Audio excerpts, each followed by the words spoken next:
Continuing with queuing theory, अब हम इसमें पार्ट 4 देखेंगे क्यूइंग थ्योरी का। और मैं उम्मीद करता हूँ आपने पीछे का सब पढ़ लिया होगा और साथ साथ आपने आर्टिकल 5.10 कंप्लीट कर लिया होगा। तो मैं आप उससे आगे चलता हूँ। अगर आपकी कोई प्रॉब्लम है तो फिर मैं आपसे कहूँगा आप मुझसे पूछ सकते हैं बिना झिझक के। तो अब मैं इससे आगे चलूंगा और इस पीपीटी के अंदर और कुछ थोड़े से कंसेप्ट डिस्कस करूंगा क्यूइंग थ्योरी से related. To start with this PPT हम कुछ नोटेशंस की बात करेंगे और यहाँ पर ये नोटेशंस ध्यान में रखना बहुत जरूरी है, क्योंकि जब हम आगे मॉडल सॉल्व करेंगे तो उसमें हमें नोटेशंस के बारे में मालूम होना चाहिए, क्योंकि हम फॉर्मूले में जब अप्लाई करेंगे तो इन नोटेशन के बारे में हमें मालूम होना चाहिए। देखिए, तो इसमें नोटेशंस में जो पूरे चैप्टर के अंदर इस्तेमाल करेंगे, इसमें कैपिटल टी जो है वो इंटर अराइवल टाइम को बताएगा बिटवीन टू सक्सेसिव कस्टमर को, एन नंबर ऑफ कस्टमर्स को बताएगा। क्यूइंग सिस्टम में पीएनटी ट्रांजिशन स्टेट प्रोबेबिलिटी को बताएगा that there are n units in the system at any time t। pn जो है वो स्टडी स्टेट प्रोबेबिलिटी को बताएगा of having n unit in the system, that is limit pnt जो है वो pn के इक्वल हो जाएगी। Lambda n mean arrival rate होगा कस्टमर का when there are n unit present in the system, यानी अगर सिस्टम के अंदर n यूनिट प्रेजेंट है तो क्या मीन अराइवल रेट है कस्टमर का, उसको लैम्डा n से डिनोट करेंगे। इसी तरह से जो म्यू n है मीन सर्विस रेट को डिनोट करेगा when there are n unit in the system. Lambda आपके पास में mean arrival rate of the customer independent of n से डिनोट करेगा। म्यू हमारे पास में मीन सर्विस रेट को डिनोट करेगा इंडिपेंडेंट ऑफ n से। एस हमारे numbers of parallel service station, यानी हमने कितने सर्वर्स लगाए हैं, एस उसको डिनोट करेगा। रो हमारे पास में लैम्डा अपॉन म्यू के इक्वल होगा, जब भी हमने बताया था लैम्डा मीन अराइवल रेट होता है और म्यू हमारे पास में मीन सर्विस रेट होता है। और ये जो रो है लैम्डा अपॉन म्यू, ये हमारे पास ट्रैफिक इंटेंसिटी या यूटिलाइजेशन फैक्टर भी कहलाता है, और ये डेफिनेशन भी पूछ ली जाती है आपसे ट्रैफिक इंटेंसिटी और यूटिलाइजेशन फैक्टर की। चलिए, फिर ये भी हमने पीछे पढ़ा था ऑर्डर ऑफ डेल्टा टी, यानी a quantity which is of smaller order of magnitude than delta T. FCFS का मतलब होगा first come first serve, service discipline से आता है। Psi of omega probability density function को डिनोट करेगा waiting time in the system को। ELS expected number of customer in the system को डिनोट करेगा वेटिंग एंड इन सर्विस, यानी जो वेट कर रहे हैं क्यू के अंदर और जो सर्विस में है, और इसको हम एक्सपेक्टेड मीन या लाइन लेंथ भी कहते हैं। ये मैंने लास्ट टाइम भी आपको बताया था लास्ट पीपीटी में। अब ELQ expected number of customer in the Q होगा, दैट इज एक्सपेक्टेड और मीन क्यू लेंथ, यानी excluding the number of unit in the service, यानी जिनको सर्विस मिल रही है उनको छोड़ देंगे उसके अलावा। EWS जो है यानी ये एक्सपेक्टेड वेटिंग टाइम पर कस्टमर होगा इन the system including service time, यानी किस कस्टमर को सर्विस के लिए कितना समय लग रहा है, तो पर कस्टमर की हम बात कर रहे हैं यहाँ पर, तो इसमें सर्विस टाइम इंक्लूड होगा। इसी तरह से EWQ एक्सपेक्टेड वेटिंग टाइम पर कस्टमर हो जाएगा क्यू के अंदर एक्सक्लूडिंग सर्विस टाइम हमारे पास। ओके है बिल्कुल। इसी तरह से E L/L ग्रेटर देन 0, ये expected length of non empty Q, यानी अगर क्यू लगी हुई है और वो नॉन एम्प्टी हो, इसके होने की expectation E L/L greater than 0 से डिनोट होगी। इसी तरह से expected waiting time of a customer who has to wait, यानी अगर किसी कस्टमर को वेट करना पड़ रहा है तो अगर उसे वेट करना पड़ेगा तो कितना एक्सपेक्टेड टाइम कि उसे वेट करना पड़े, वो E W/W ग्रेटर देन 0 से डिनोट होगी। तो ये हमें सब नोटेशंस दे रखी हैं, हम जैसे जैसे आगे चलेंगे इनके फॉर्मूले डिराइव करते चले जाएंगे और इनके फॉर्मूले हमें लर्न भी करते हैं। साथ साथ यहाँ पर एक नोटेशन हमें NCM यानी जो हमारे पास में जब हम बायनॉमियल थ्योरम पढ़ते हैं उसके अंदर एक रिजल्ट होता है हमारे पास में कॉम्बिनेशन का, उसको NCM को इस तरह से भी हम डिनोट करते हैं।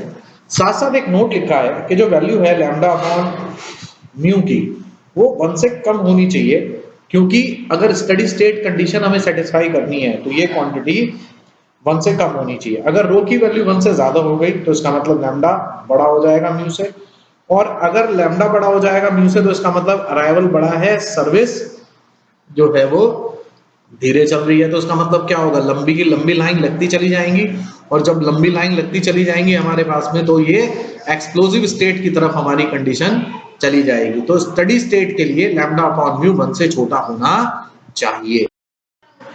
अब हम कुछ रिलेशनशिप पढ़ेंगे जो हमारे परफॉर्मेंस मेजर है। मैंने पीछे परफॉर्मेंस मेजर आपको बताए थे, 4 तरह के मेजर्स बताए थे मैंने आपको इससे पहले वाली पीपीटी के अंदर। तो यहाँ पर कुछ फॉर्मूले पढ़ेंगे, कुछ जैसे जैसे हम आगे चलते चले जाएंगे वो हम पढ़ लेंगे। मैंने यहाँ कुछ प्रोबेबिलिटी के फॉर्मूले हैं वो ड्रॉप कर लिए हैं, वो जब हमारे पास मॉडल आएगा तो हम वहां ही सॉल्व करेंगे और वहीं उनको बता देंगे। तो ये फॉर्मूलेज आपने लर्न करने हैं और ये जनरल रिजल्ट्स हैं हमारे पास में, जो सभी जो हम मॉडल पढ़ेंगे उनके लिए इस्तेमाल हो जाएंगे। तो देखिए इसमें सबसे पहला जो है वो है expected number of customer in the queue and system are given by, यानी कितने कस्टमर एक्सपेक्ट होंगे क्यू के अंदर, वो एक फॉर्मूले से गिवन होते हैं।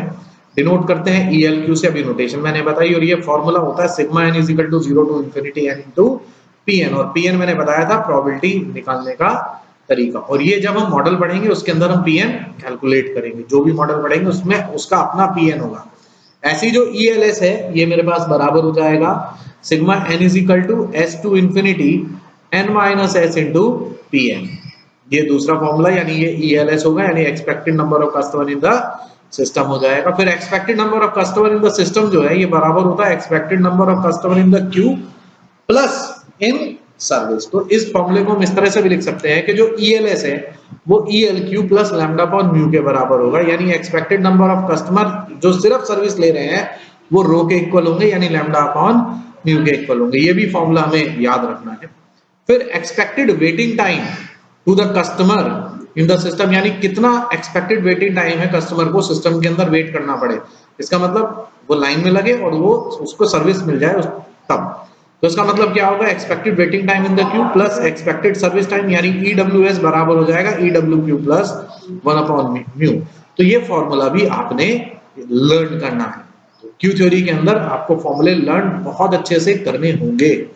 इसी को कंटिन्यू करते हुए हम देखेंगे कि अगर प्रोबेबिलिटी हमें निकालनी है एग्जैक्टली n कस्टमर हो जाए सिस्टम के अंदर, तो ये बराबर होगी Pn इज इक्वल टू रो की पावर n 1 माइनस रो। और रो मैंने बताया था अभी आपके पास में यूटिलाइजेशन फैक्टर या ट्रैफिक इंटेंसिटी होती है, और रो की वैल्यू हमारे पास में लैम्डा अपॉन म्यू के इक्वल हो जाएगी। फिर हमने एक और प्रोबेबिलिटी कैलकुलेट करनी होती है कि probability that the number of customer in the system n exceeds a given number r, यानी नंबर ऑफ सिस्टम एक से बड़े हो जाए, यानी प्रोबेबिलिटी क्यू साइज जो है वो r या r से बड़ा हो। तो इसका फॉर्मूला हो जाएगा हमारे पास में रो की पावर r या लैम्डा अपॉन म्यू की पावर r।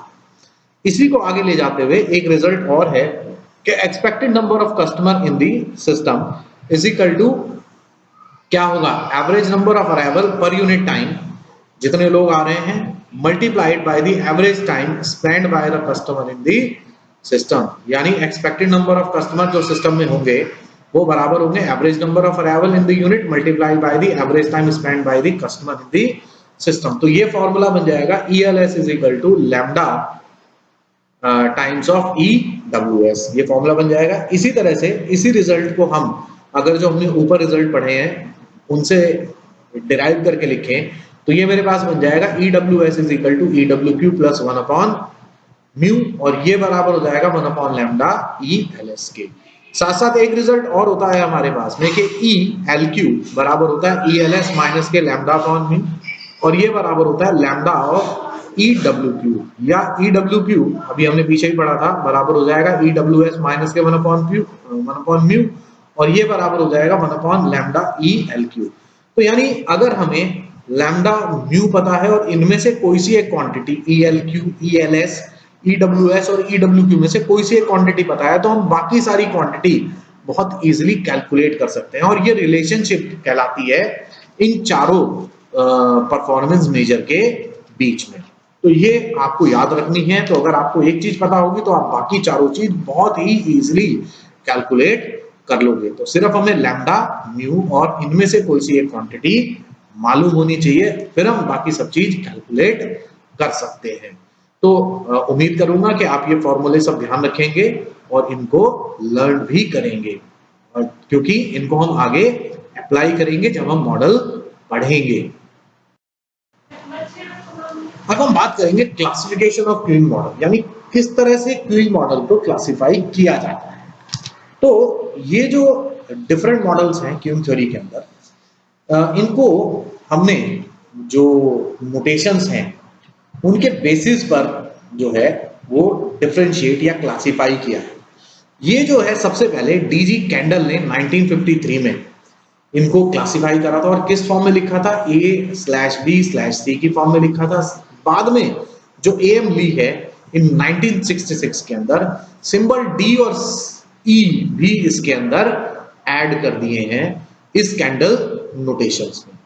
तो कैसे है, जो स्टैंडर्ड फॉर्मेट होता है use to describe the main characteristic of parallel queue, वो किस तरह से लिखा जाता है, A/B/C सेमीकोलन D/E, जहां पर A अराइवल पैटर्न या अराइवल डिस्ट्रीब्यूशन को डिनोट करेगा, B मेरे पास में सर्विस टाइम या डिपार्चर डिस्ट्रीब्यूशन को डिनोट करेगा।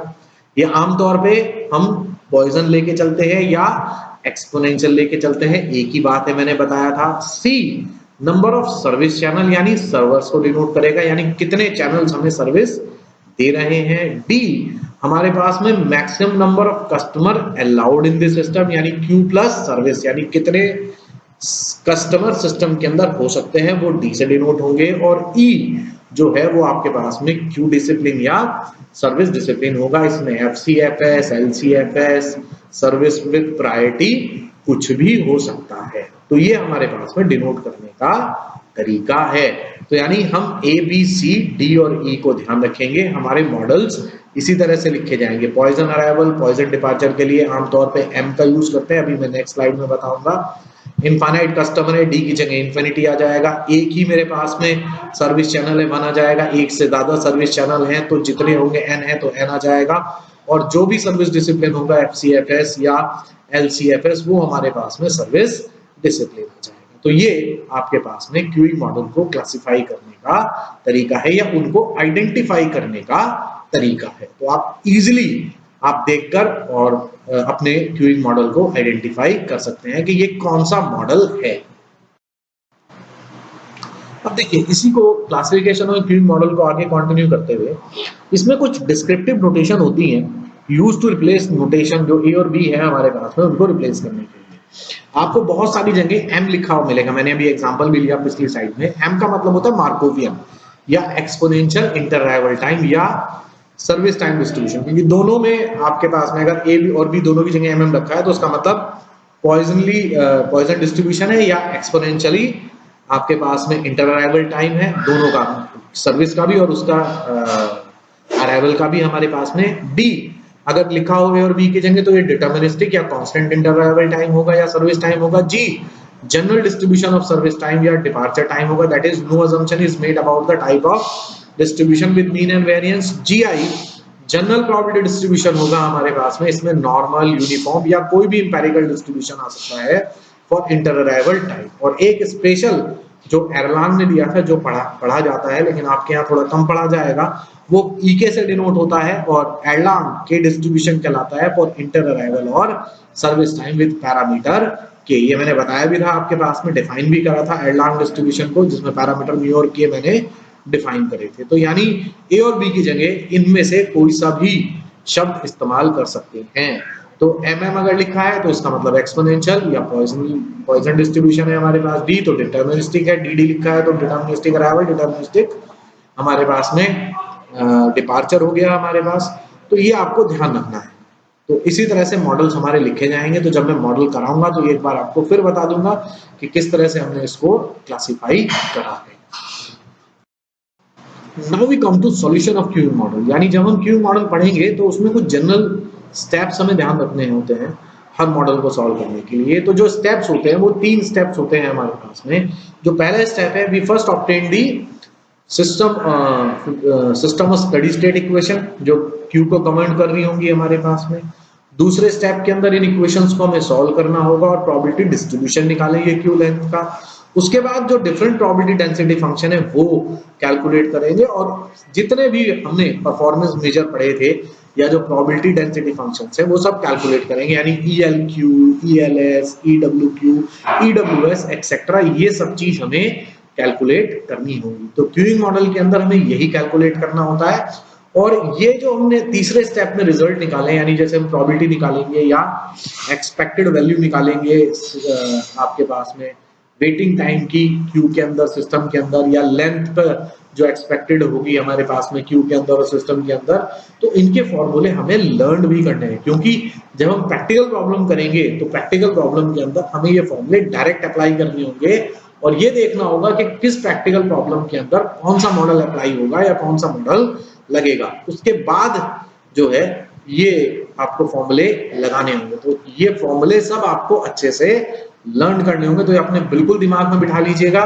कि जब हम सॉल्यूशन निकालेंगे तो ये फॉर्मूले आपको लर्न करने होंगे। भले ही आप डिराइव करने में थोड़ा सा दिक्कत हो आपको तो कोई बात नहीं, लेकिन आपको ये फॉर्मूले लर्न जरूर होने चाहिए।